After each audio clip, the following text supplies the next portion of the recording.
Hi, everyone. Welcome to Waste 360's Nothing Wasted podcast.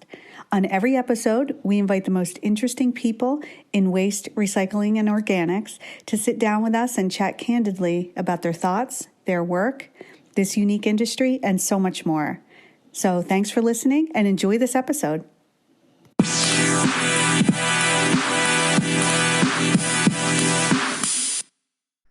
Hi, everyone. Thank you for joining us today at Waste Expo Together Online. I'm Liz Bothwell from Waste 360, and I'm honored to be hosting this session for you today. So without further ado, let's get started. And I'm super excited to introduce our speaker for this session, Tom Szaky, CEO of Terracycle. Hi, Tom, and welcome. Hey, thanks, Liz. Pleasure to be here. I'm thrilled to talk with you. You know, you were a Waste 360 40 under 40 winner, and that's one of the many accolades you've acquired over the years. For everyone, can you just set the stage about Terracycle and sort of how it has evolved over the years? Yeah, absolutely. I mean, we've been building Terracycle now for 20 years. It's amazing to think back. It's been so long, but we've luckily enjoyed straight growth for all those years. And today we operate in 22 countries around the world nationally, trying to help move from linear to circular systems. So really pragmatically, that means we focus on how do we collect and recycle things that are not locally recyclable. How do we help integrate waste back into products, have producers help make their products from waste? Most recently, Loop, which is all about shifting from disposable to reusable platforms, already live in 6 countries.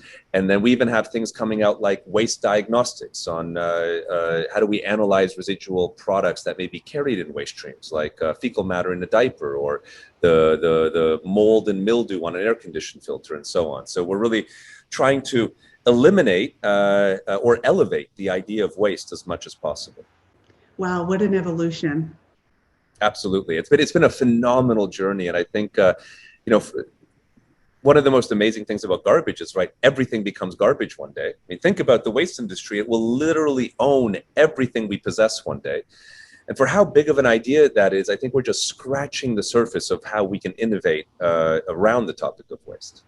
Absolutely. And I think, Tom, one of the things I love about watching you and sort of your progression over the years has been you've never lost your optimism. And a lot of people do when they're in this system. And I'm just curious how you stay optimistic and really what keeps you positive these days. Yeah, I mean, it's a very fair question because, we are living through environmental crises after crises, and we're putting so much pressure on our planet. And who knows if we've already passed sort of that point of no return. But one of the things that makes me optimistic is that humanity is at its best when it's under pressure. The greatest innovations come out of great moments of struggle. What else would we spend our time doing other than fighting for things that help the world be better? And all that gives me hope. It also gives me hope that people are really waking up to this issue. You can measure in the general consumer sentiment that people really woke up to the garbage crisis at the end of 2017, early 2018. I was honestly worried COVID would have taken that away, and maybe people would have stopped thinking about it, but they haven't. There's been room for both, and people's concern around garbage has only gotten bigger and bigger. And that means that there's going to be more appetite to change our perception and how we look at waste. Absolutely. I think you're right. And I think the COVID reference is true. And you've probably seen that and even more sentiment around it. Well, I mean, even for us, to give you a sense, I was saying we've only ever grown, and that's true. But during COVID, we more than doubled in size. If you look at employee count, if you look at revenue, and I think a part of that is that COVID hasn't been great for the waste industry. It's not like, we're making face masks and sanitizers and takeaway food. But look at what's happened during COVID, right? First, we are consuming way more disposable goods, right? We are eating our food in takeaway food packaging. We're buying all these PPEs that we're throwing away. We are, as people, more garbage is coming to us. And in many cases, some recycling centers paused, accepting recycling during chunks of COVID. So we also felt like there was less solutions available. And that environmental movement kept focusing for people. So the consumer sentiment has gone up. That has been one of the things that have catalyzed this really exponential growth that we've seen, during the past 2 years. Absolutely. And I know Terracycle, you guys have always been innovative champions of recycling, and you recycle all sorts of difficult materials, dirty diapers, cigarette butts, car seats, and other things. So now you've gotten into a more, circular focus, like you said. So tell us about Loop and what your hopes and dreams are for that, and where it stands now versus where you hope it goes. Yeah, absolutely. Loop came out of our first two divisions are all about recycling and recycled content, and those have grown, quite well, continue to. But we asked ourselves the question, I think now 4 years ago, how do we go further? And the answer we landed on was tackling this problem of disposability, not necessarily single use, but objects being intended for one life cycle, even if it may have like a shampoo bottle, multiple uses in the bottle itself. And as we thought about tackling that, we felt like the answer was reuse. But we went on a big journey on why hasn't the reuse movement scaled? And a big part of it that we noticed is convenience. We think convenience is the most important thing in reuse by far. And I mean, just think about, even in America, there are big reuse ecosystems at play now. Our propane tanks, right? They're reusable. Our beer kegs are reusable. But even in those examples, and by the way, who's buying those for sustainability, right? Probably not crossing anyone's mind when you're having a barbecue on the weekend.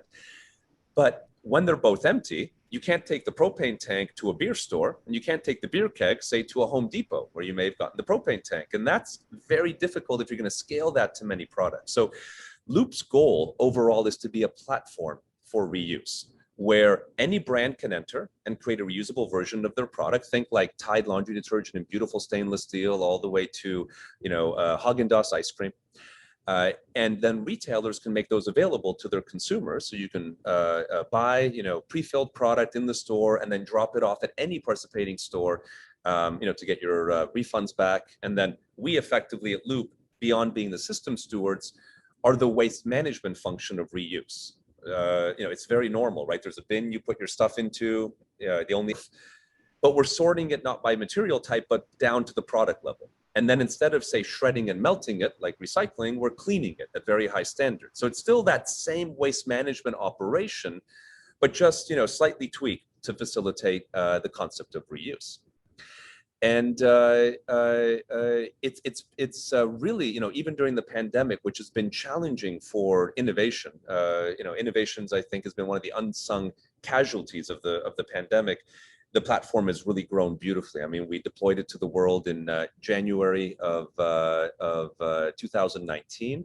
Took it live in testing platforms in France, and then followed by the US in May of 2019. And today we have the world's biggest retailers in France, UK, Japan, Australia, Canada, US, all going in store on the platform, either already have done so or will be by the end of this year. So Tom, could you talk a little bit about the partners you have through Loop? Absolutely. So the essence of Loop is all about multi-stakeholder collaboration, because really what we do is we are sort of the glue that gets all the actors together. And then our only operational function is literally the waste management function of reuse. And so what Loop really requires is having most importantly, a lot of brands. We today have 160 of the world's biggest consumer product companies, from Nestle to P&G and many others. So that's one major faction.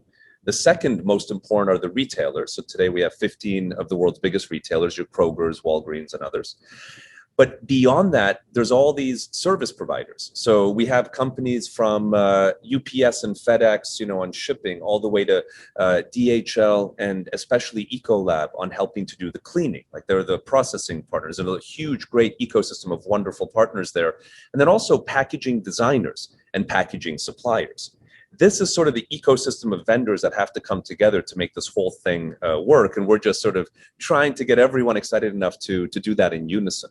To give you an example, for example, when Clorox created its disinfectant wipe in Loop, they partnered with Kohler, who makes everything from faucets, but also reusable dispensers for your kitchen.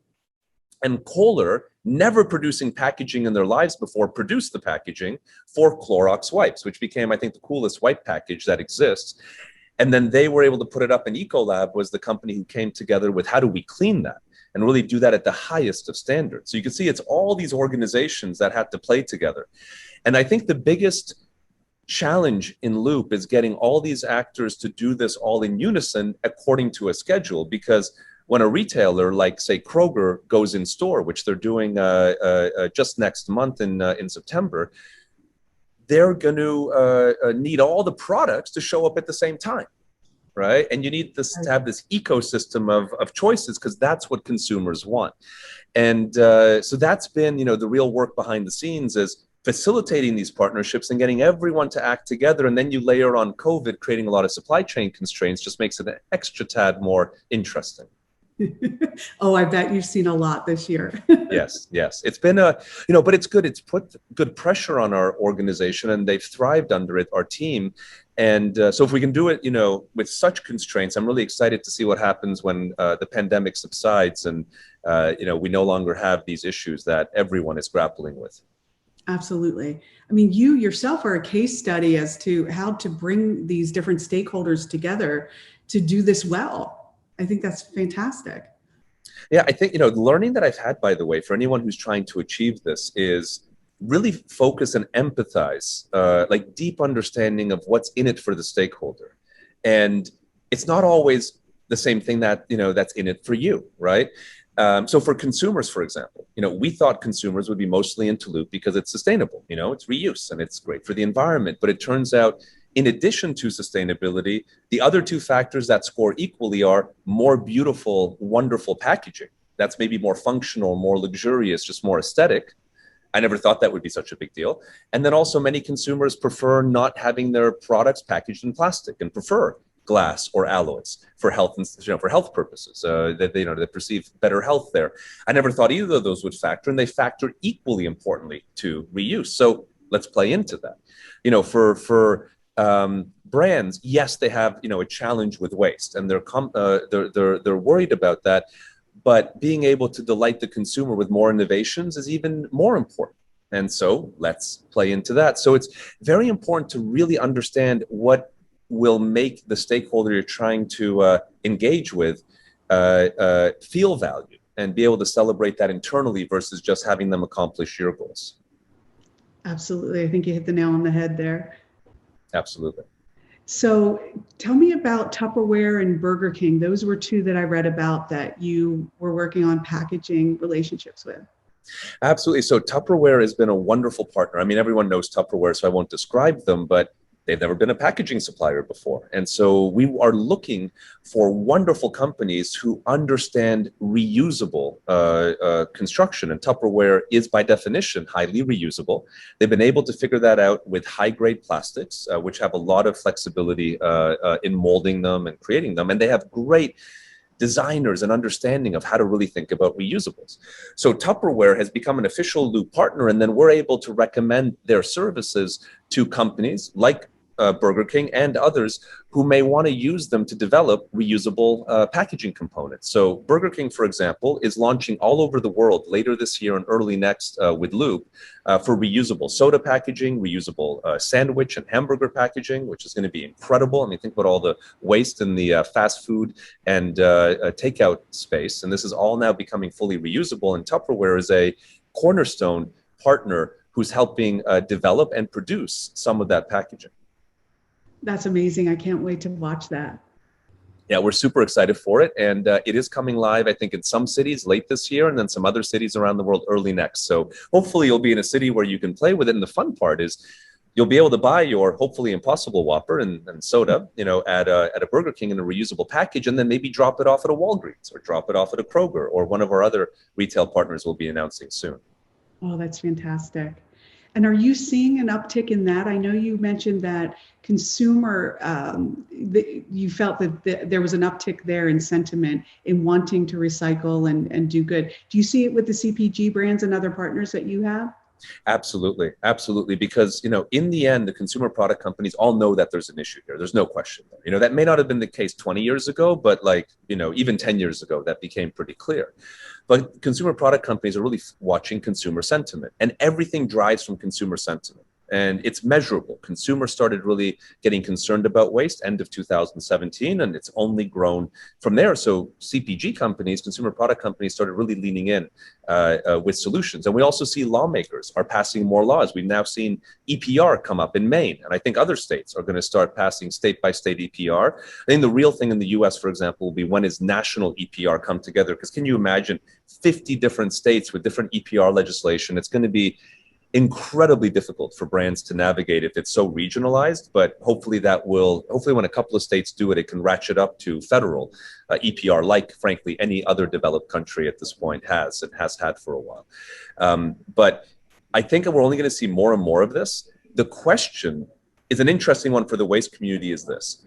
Most consumer product good companies have committed that their packaging will be recyclable, compostable, or reusable, but the biggest focus there is recyclable by 2025.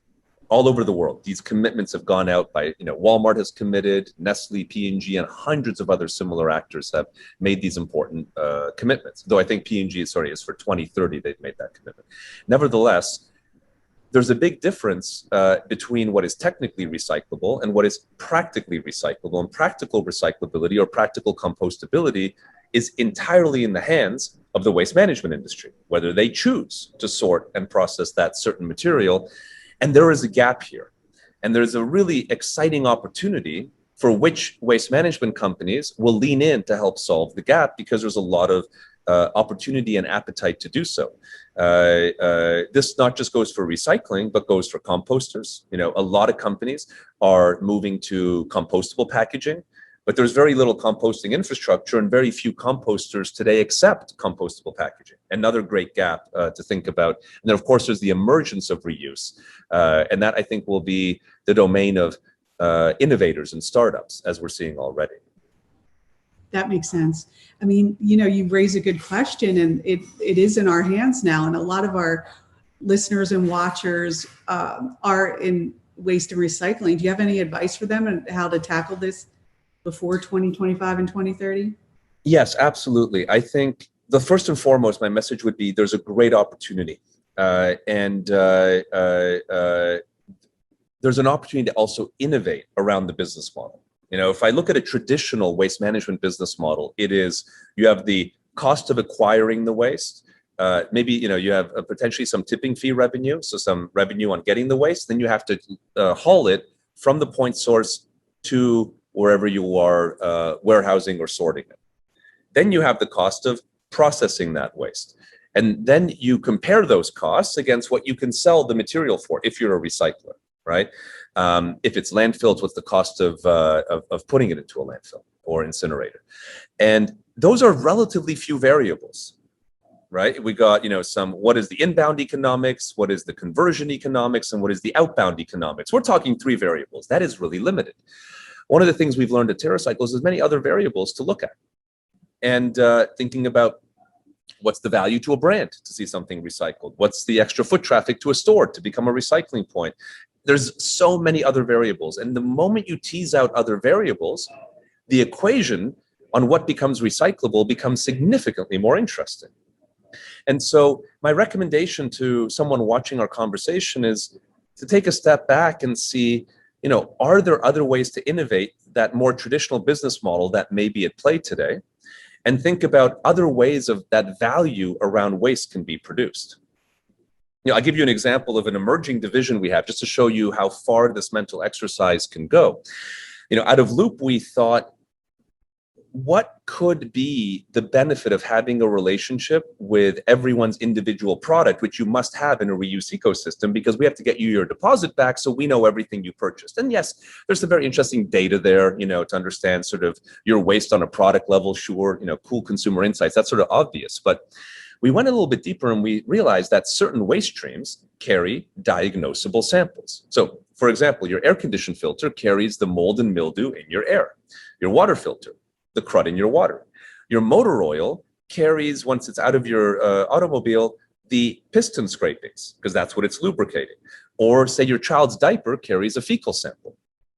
So we developed a new division, our diagnostic division. You'll see this actually go live next year with some of the world's biggest brands. But one example will be, through a major diaper brand, you'll be able to send in purchase a kit and send us one dirty diaper, but instead of going to a recycling facility, as we do say with Pampers in a number of countries, or a reuse facility, we're actually launching diapers in Loop next month, it'll go to a laboratory, which analyzes the microbiome in the fecal sample and sends you back a report on whether your child may be susceptible to allergies, whether they're having a good diet, whether they need probiotics, and all sorts of other interesting information. And there's so much to do if you take a sort of a step back and reevaluate that very traditional waste management business model and equation. Definitely. I think a lot of that's happening, whether you see it with some of the innovation or technology, AI, robotics, and absolutely everything in between. But I think to your point, until that material is seen as valuable, it's going to be a different lift. But I think there's a lot that can be done and is being done. So I love your examples. Absolutely. And just remember, material value can be more than the physical polymer or alloy that an object is made from. That's the key sort of twist that may be worth exploring. Definitely. You're so right there. And I think a lot of companies, even in this space, are motivated by that with their sustainability and ESG goals as well. Absolutely. Couldn't agree with you more. It's a beautiful time, I know it's been tough, absolutely tough in the past few years, and low oil prices since 2015 are not helping, the recycling community, but there's a lot of bright future ahead of us with where consumer sentiment is pushing these topics on a global basis. Yeah, you're so right. So you talked a little bit about the diagnostics and some other things that you're working on. What do you see for the future of Terracycle? Well, we're in a super exciting time. We're hitting some incredible growth. We'll be just under 100 million in sales, give or take, this year. So we're really, growing beautifully, adding, as I mentioned, during COVID, doubled our whole staff count. So we have lots of open jobs. If anyone's out there wanting to join our team all over the world, lots of openings. But what we're really thinking about now, because we're in this exciting position, is what other ways can we innovate around waste, and developing new divisions like diagnostics, but we have lots of others that we're cooking up, grow our core divisions, but also really, become, our dream one day is to become like the Google of garbage, where we have all sorts of different ways that we're attacking the issue.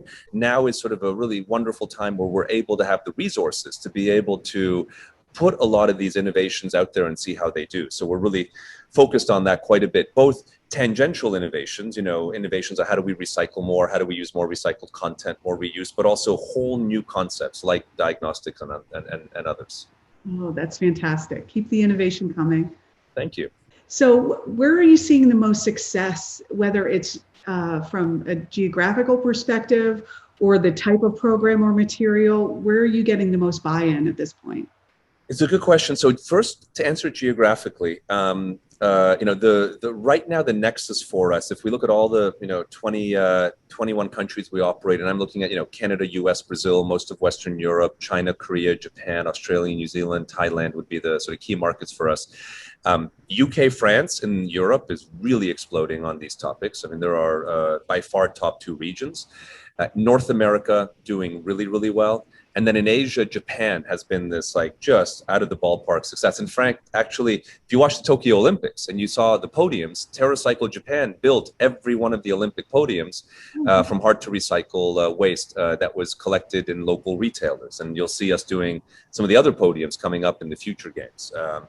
But those would be some of the key regions where we see consumer sentiment, and that's a key driver for us. I keep coming back to consumer sentiment because that's what informs legislation, that informs whether brands and retailers are focused on these topics. Latin America has been a little bit of a challenge because there's so much turmoil in the region with politics and the currency crisis in various markets. But I do feel like all regions are rising.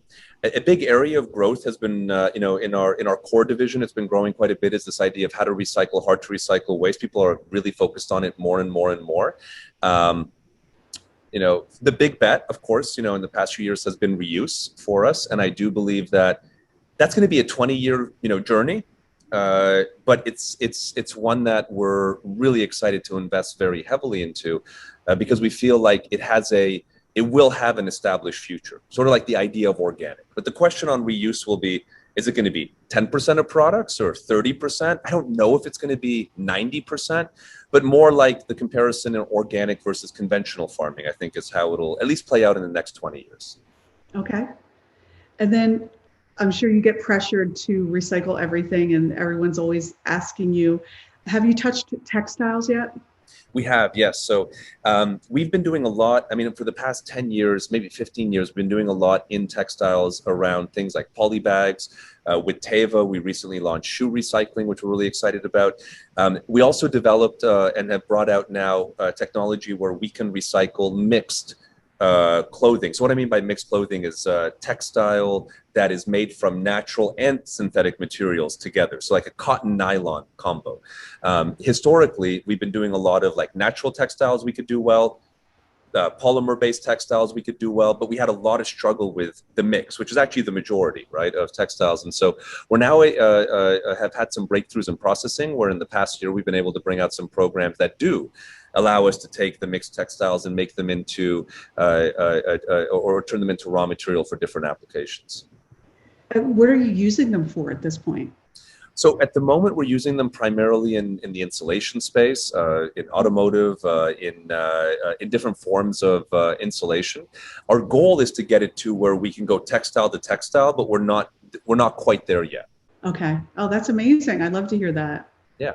And how about organics? Is that a place you're entering?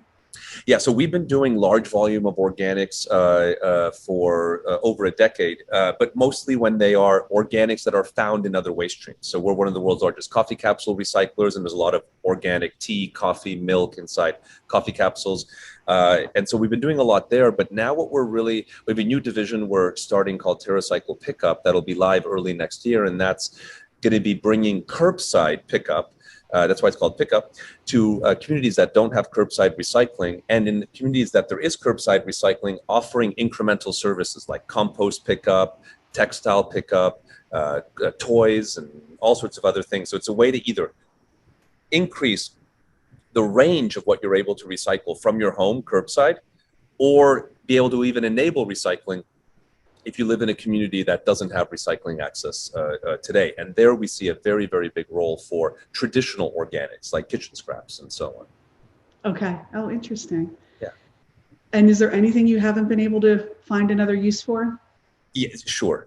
So there's the biggest preventer from us being able to recycle something is usually legislative prevention. You know, like if the law says you can't process that certain waste stream, we see that come up a bit more in the hazardous waste stream category. So we have a hazardous waste division, and there, you know, we of course always have to comply with the law, and in some cases the law may ask us to dispose of the object through waste to energy versus recycle it. That's more again in like hospital waste that may have touched a contaminant of some kind, or we do a lot in like blister pack recycling, but it depends on what type of pharmaceutical was in the blister pack, on what output it may have to go to, or even things like plastic gloves. What it touched will have an effect on where that can go.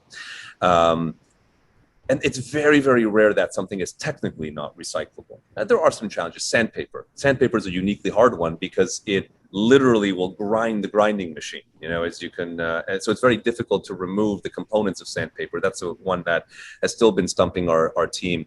But it is more rare than not. The key question is not whether something can be recycled, is what is the cost of doing so?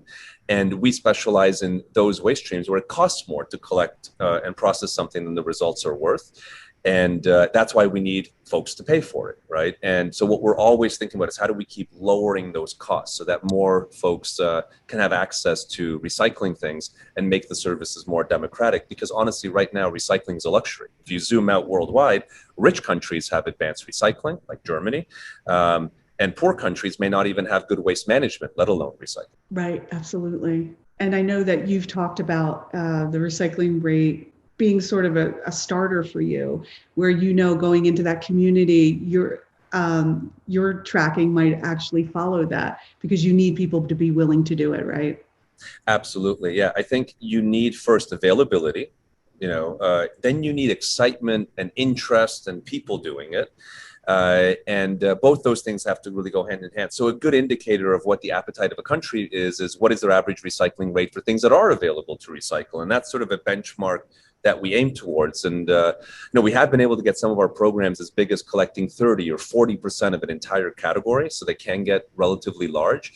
But usually there's an upper threshold. And this is why we created Loop, because we felt like recycling is not is a band-aid really to the issue. And I say this as a recycling company, and that we have to go deeper. Even in, well, actually, you asked textiles. We are launching textiles in Loop early next year, where it's going to be starting with a major British retailer on baby clothing. And so basically the simple idea is when you buy your baby clothing through Loop at this retailer, you'll pay a deposit on the item, and then you'll pay a cost to use it.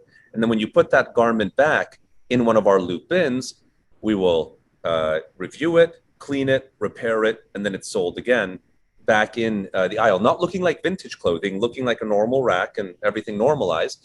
But we'll even see, textiles going into reuse, because that then elevates them from, how do we recycle them? Absolutely. So you being in Trenton, and I know you're in other states, countries, you must have really good relationships with your haulers there and your facilities.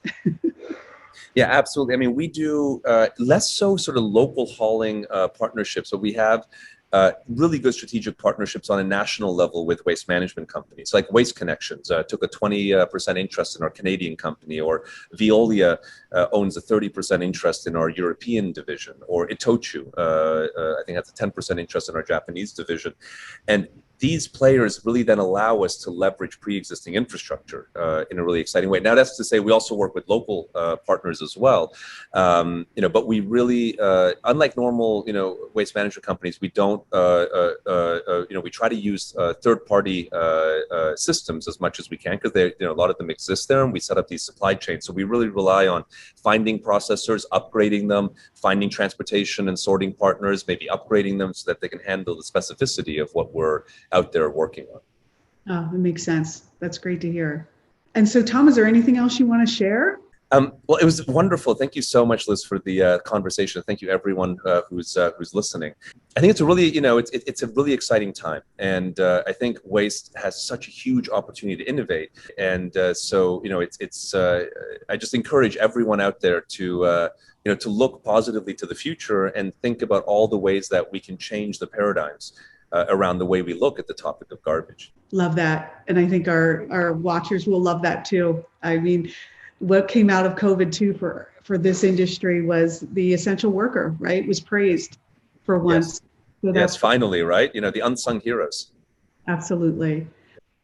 And now we're heading into some great questions. Thank you so much to all of you who have submitted. Tom, are you ready for some good ones? Let's do it. All right.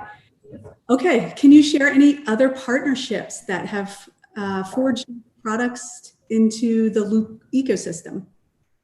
Yeah, absolutely. So Loop as a platform is all about products entering and then retailers making those available. So, where we really started is what is the biggest issue in waste? It's what you would call the FMCG, or fast moving consumer goods. Think packaged beverage, packaged food, home care, personal care. And there, at this point, most of the major producers, over 170 big conglomerates, have joined up on everything from Tide to Häagen-Dazs, as you've seen. Then the question is, well, what's the next one? And the next one for us that we identified as the next big waste issue is quick serve restaurants, or QSR, with McDonald's, Burger King, Tim Hortons, and others. And where we're now pushing the innovation is actually on Monday. This Monday, we launched the first reusable diaper platform with Procter & Gamble, who makes Pampers in Loop. And early next year, we're going to be launching clothing. So we're also experimenting to see how wide can reuse go and where is the relevance, noting, reuse is not a silver bullet, but we haven't really explored really the width of how far it can go. So it's been a big part about building volume, and now also thinking about what type of width we can create. Gotcha. And the diaper thing just astounds me, by the way. Yeah, if anyone wants to see it, that would be at loopbycharliebanana.com. Charlie Banana is a brand that Procter & Gamble acquired. And this will be the first, it's right now available in the Northeast only as a test, but it will be the first national reusable diaper service as it scales out. Okay. We'll be interested to watch it scale. Yeah. And this one, diagnostics are wild, but a really smart angle. I'd imagine this model will expand the reuse efforts and increase the value. Yeah, absolutely. Diagnostics came out. Our mission is to eliminate the idea of waste. And I think if we double click on that, you either solve for waste, like delete waste, sort of that what reuse does, or elevate waste. And diagnostics is a big part of elevating waste. Now, diagnostics can be run on disposable products, on reusable products, but it basically has the thesis that there's a lot more value in the things we throw out, and they can do a lot more. I mean, give you an example. My wife is not a fan of needles, absolutely hates them. So for her, if she, her physician says, go get a blood sample, she has to book an appointment. She has to travel to the lab. She has to then sit down and bear with a needle, which she really doesn't enjoy. That's a whole amount of process, hassle, and and unpleasantness. Compare that to if we were to launch diagnostics for, say, tampons or pads, she could take a used a tampon, put it into a shipping device, and be done, and have the same output be created on a type of waste that we think is very disposable and highly polluting. Right. And then how about for hard to recycle plastic wrappers and bags and things that you guys accept? Are they downcycled rather than recycled, or are consumers aware of that difference? Well, I'm actually so glad you asked this question, because then I actually really appreciate the way it was framed. So recycling can either be linear, where that's, I call it aluminum can to aluminum can. Recycling can be downcycling. So please, the way the question was asked, it was, is that downcycling or recycling? Recycling is downcycling is a form of recycling. In fact, the most common form of recycling, right? So you have downcycling where a bottle may go to a bench, or a flexible wrapper may go to a frisbee, or some other object that we perceive at a lower value. And in fact, the vast majority of recycling is what one would call downcycling, right? Think paper, right? Paper, as you recycle it, gets shorter fiber lengths. We go from bright white to newspaper to corrugate to toilet paper. That's all technically one step down, because the fiber lengths are becoming shorter. Upcycling, which would be the inverse of downcycling, is where the material gets better, and it just doesn't exist. It's completely academic. I've never seen it in practice. So really, in recycling, it's always some form of down.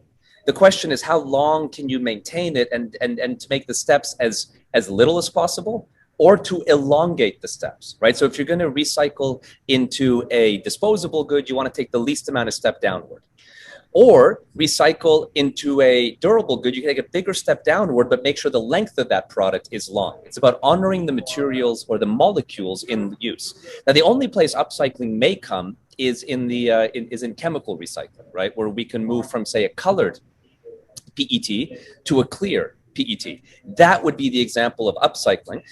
There are examples where that exists, but it's not, if you look at and you zoom out and look at municipal recycling, the vast majority will be mechanical, which will be in what I already described. Gotcha. Thank you for that. And I know we talked a lot about consumer sentiment, and this person is asking, it really helps push forward, but really, what was your biggest barrier when you first started? My biggest barrier, gosh, it's a good question. Beyond all the normal entrepreneurial barriers, raising capital, understanding how to manage, knowing what a P&L is, all those sort of things. I say all that was there.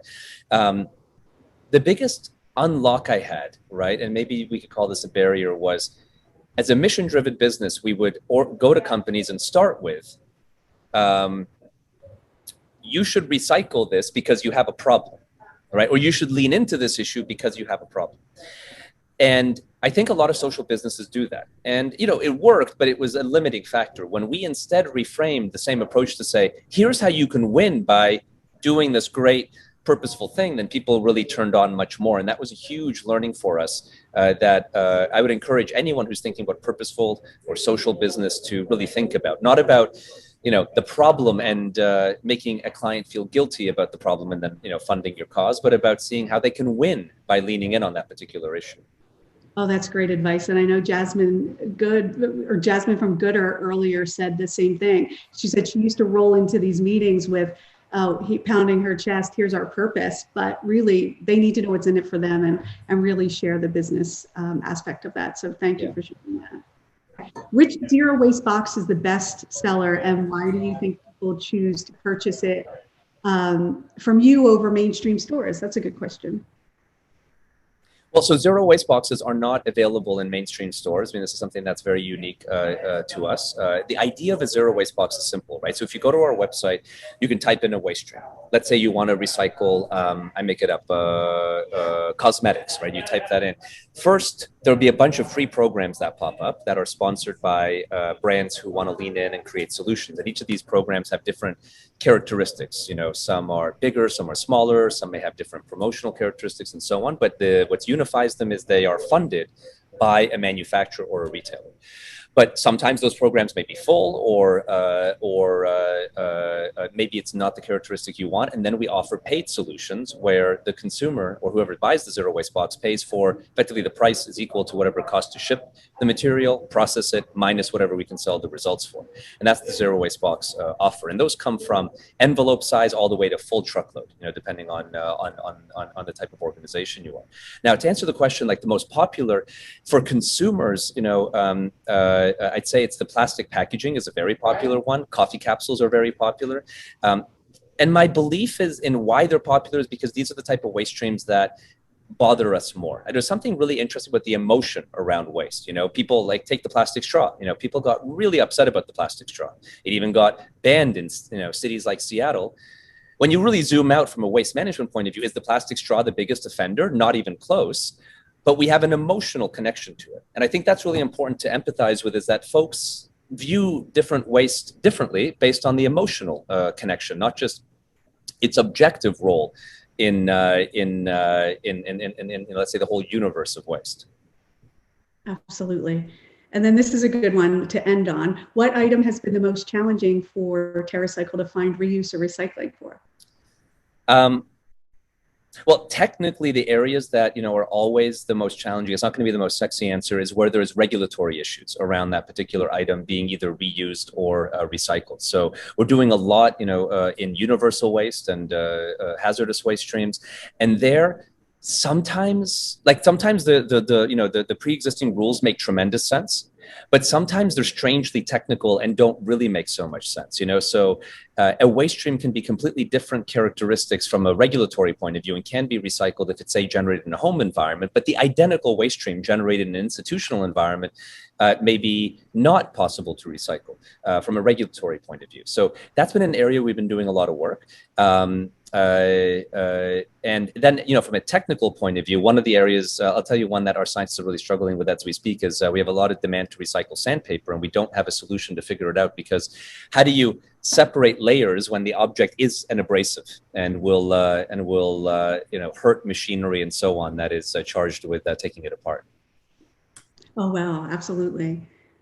Well, that is our last question. We don't have time for any more, but Tom, I just want to thank you so much for sharing all of your wisdom today about recycling and your journey at Terracycle. Well, it's entirely my pleasure. And thank you all for, thank you, Liz, for your questions. And thank you, everyone who attended today. And last but not least, save the date for Waste Expo 2022 back in Vegas, May 9th through the 12th. Thanks, everyone. Thank you for listening. It would mean the world if you would take a moment to rate or review this podcast. And if you share it with us on one of our social networks, we are giving out some fun, nothing wasted podcast swag. So just tag us and see what you get. Thanks so much.